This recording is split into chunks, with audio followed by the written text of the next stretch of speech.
This season we see a lot of our reality and political climate reflected. There are testing centers, of course, the plague and children. The virus. Right? Yeah. Maybe cancel culture. Yes. So I wanted to talk a little bit about here in episode 9, obviously we see the president holding Alder accountable. And I want to talk about sort of how that reflects in the way that we revere our own leadership in our political landscape and being on the kind of right side of history, as we say. You know what? It's so interesting because when we first started the show, all of this that we're in now was not happening, right? So, we start and then we get into this next season, and then we're just at the beginning of what's going on. And then I think, how does Elliot Lawrence get all of this in his head and bring this out this way? It's been absolutely amazing to me. But I love the fact, and I spoke about this earlier, General Alder should be revered for, one, being a woman who has lasted as long as she has in her position of power. But then you pull back the screen and realize she's lasted that long by sucking the life and beauty out of other young women. She literally takes their life, their beauty, and has them become her biddies so that she can remain powerful and beautiful. And I don't like that. I don't like the fact that this woman has such great power, and we're going to find something out about her that, one, we saw last season, she doesn't mind puppeting people. She knows it's against the law. It's against the Hague Court. She knows it's one of the worst things that you can do. But if nobody finds out, who knows that she really did it? So when I arrive, she is shocked to see me in my right mind, speaking truth to my own personal power, and she doesn't know what I'm going to do next. We also learned throughout this second season that when you get into somebody's head, parts of them are also left with that person. So we don't know what I know about her. We don't know what's to come. But for me, it's been an interesting journey, but I don't want to take that character with me when this is over, because Alder is a bad woman, and the president has the possibility of being equally bad. And I want to stay on the right side of history. Well said. Thank you. Do we just jump in? Is that how it goes? Oh, well, wait, Tony had his hand up. Oh, okay. Yeah. Yes. Yeah, just raise your hands. Cyberly, of course. Madam President, it's good to talk to you again. It's very interesting this season for another reason, too. We have a vice president this year now, and his daughter is part of the academy now, too.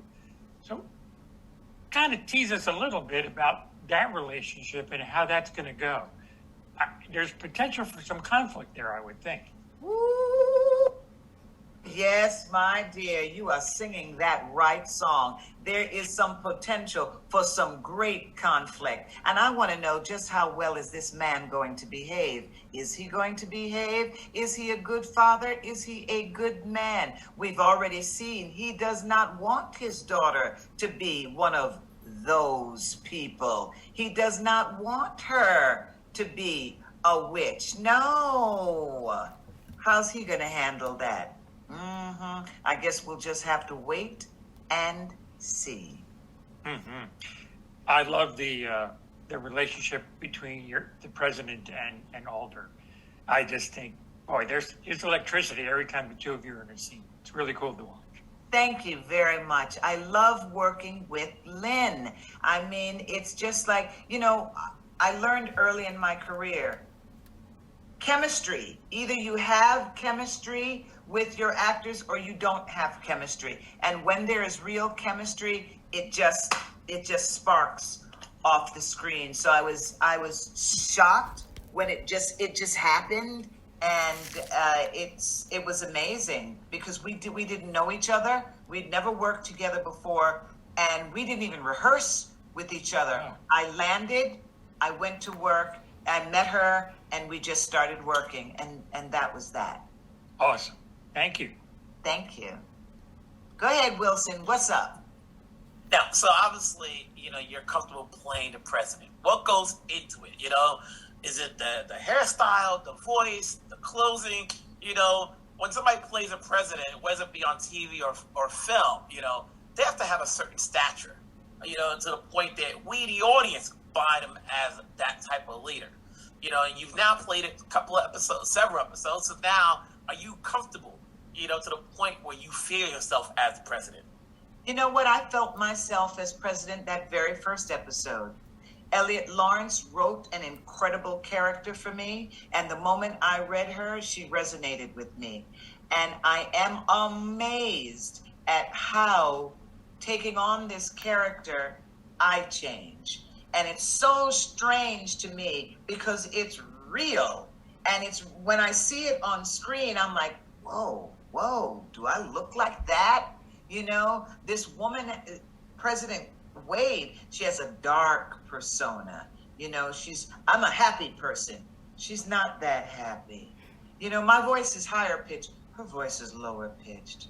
I talk faster. She talks slower. She's very measured in her speaking, and she doesn't smile a lot.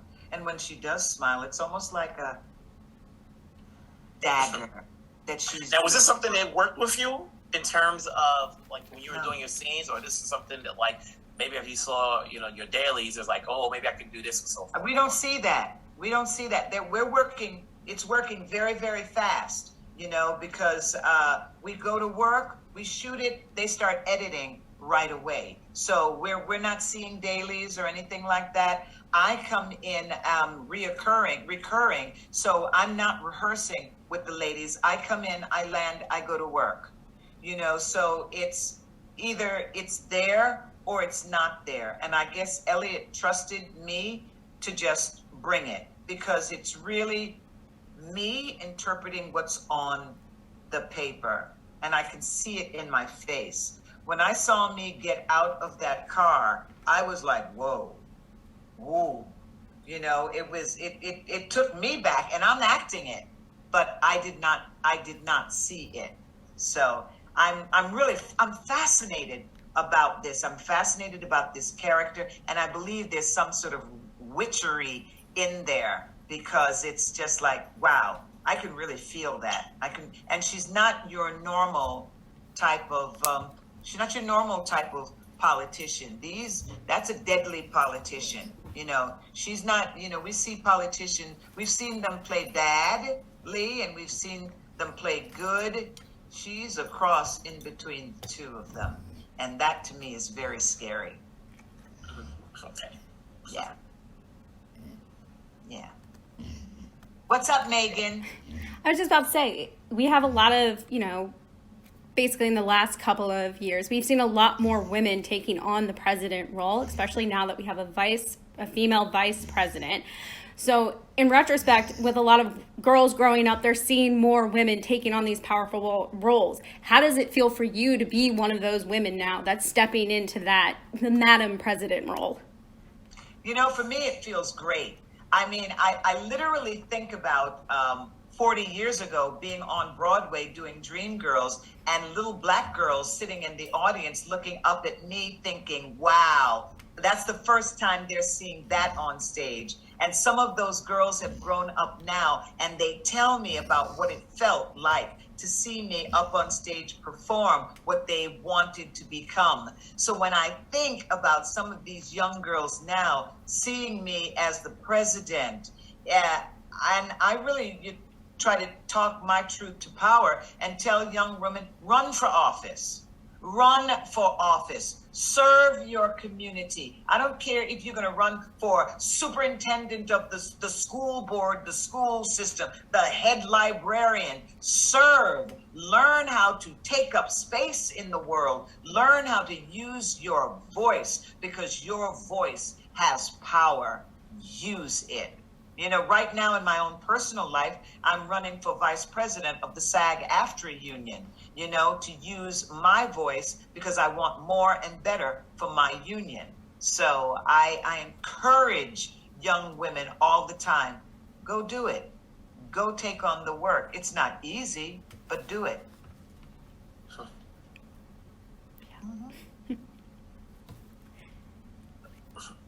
You all are so shy.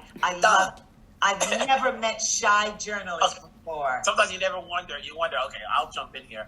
You know, since you've been recurring, and how was it coming back to shooting your scenes, you know, different from the first season?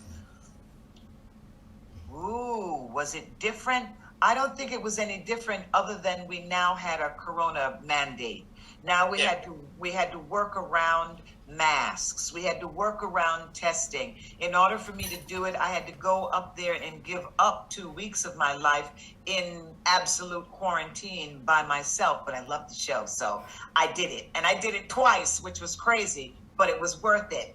And I still love going back to the show, and I love the welcome I get when I go back to the show, and I love the scripts and this taking this character the whole next step. And I love coming back this season a bigger boss, and I just love it.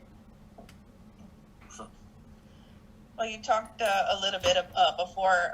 Seems like the president is the maybe the one person, possibly besides Nick, that can go toe to toe with Alder and get that line going. And there's also this saying, you know, the truth shall set you free, but maybe not in the president's eyes. Or does it really more matter whose truth it is and what freedom subjectively kind of means in this sense? Wow, I'm glad you brought that up, because, you know, it's interesting. What I find in this season, it's the question of who is your friend? Who really supports you? Who can you trust? What truth is the truth? Or is it just what people tell you is the truth, and therefore you believe it to be the truth, although it's just a lie, you know? And it in some ways it messes with your mind, but what we're going through right now in our real lives out in the world, that messes with our minds, because this, in many ways, they're showing us a real reality out there. You know, that whole fight against not our daughters. Well, it's not all of your daughters. Not all of your daughters have the gift, you know, but they're going to fight to the death. Not our daughters. And I was like, oh my God, this is crazy. You know, and for me, you know, when I look at the beginning of the show, you know, and that bellwether comes up, the picture of that Black woman comes up as one of the founders of this witchdom and this strength. And they literally start weaving into the thread that is becoming America. I was like, this is blowing my mind. And I look at it, and I look at that every week, and I think to myself, wow, this is good. This is a great time for a show like this. In my mind, I think Motherland, Fort Salem is going to probably become one of those iconic shows where people will talk about, you know, like they're doing the history of the sitcom now. They'll talk about history of women in film, and they'll come back to this show and talk about it. I'm just transfixed every time I watch it. It's sort of like, you know, Netflix, they say, like, you keep watching, like, the title sequence, you can't miss it, because I just love till every single time I watch, I see somebody different, or I see another family member, or, you know, connect to the dot. Absolutely, absolutely. And this whole character of Nikta, it's that who knows where the bodies are buried? Who knows where the skeletons are? And knowing that truth, what does it turn them into? Because she's a truth keeper. But look what's happened to her. It blows me away. It blows me away every time. And, you know, people think sometimes that it's written after these times. No, Eliot's been writing. This was written. It's sort of like when you go to watch, if you've ever heard of a musical called Wicked, if you go watch Wicked, people always think Wicked, interesting, another witch story. People always think that Wicked was written for these times that we have been going through. And it's like, no, Wicked's 15 years old. We're written a long time ago. It's just reflecting what's really happening in our world. Story keeps going around and around. Yeah. Look at that cute dog up there. Hello, dog. Tony, do you want to ask the last question? Yeah, Your hand's been up for a while. Yeah, just a real quick one. You know, it's funny what you mentioned when you get into character. Does it sort of start when you start to put on the clothes and Sheryl Lee kind of disappears a little bit and the president comes out? Honest to God, that's one of the final steps. And if you pay attention to the clothing, you see how that could happen. But for me, very often when the character and I connect with each other, and sometimes I get a script and we don't connect. Like I can't feel them. I don't know what her voice is. I don't know what her walk is. I don't even know what she's really thinking, even if I see this on a paper.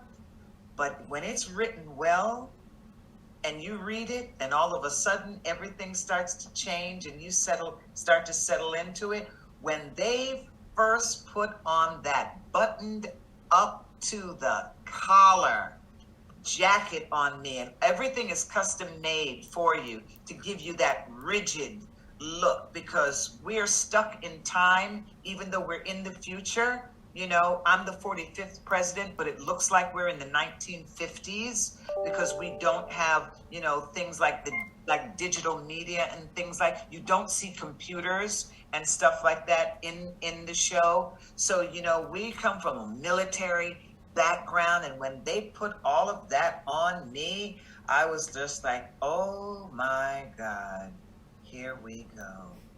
And it's just that whole alchemy, the making of the character. Yeah. I love the process. It's really cool to hear about that. Thank you. Yeah. I love it too. I really do love it. I just got a script the other day and I read it and I thought I was going to not be able to feel this character. And I was just like, oh my God, I get her. I really do. And I'm like, oh my God, there she is. So, you know, we shall see. Yeah. Thank you. Really appreciate it. Thank you.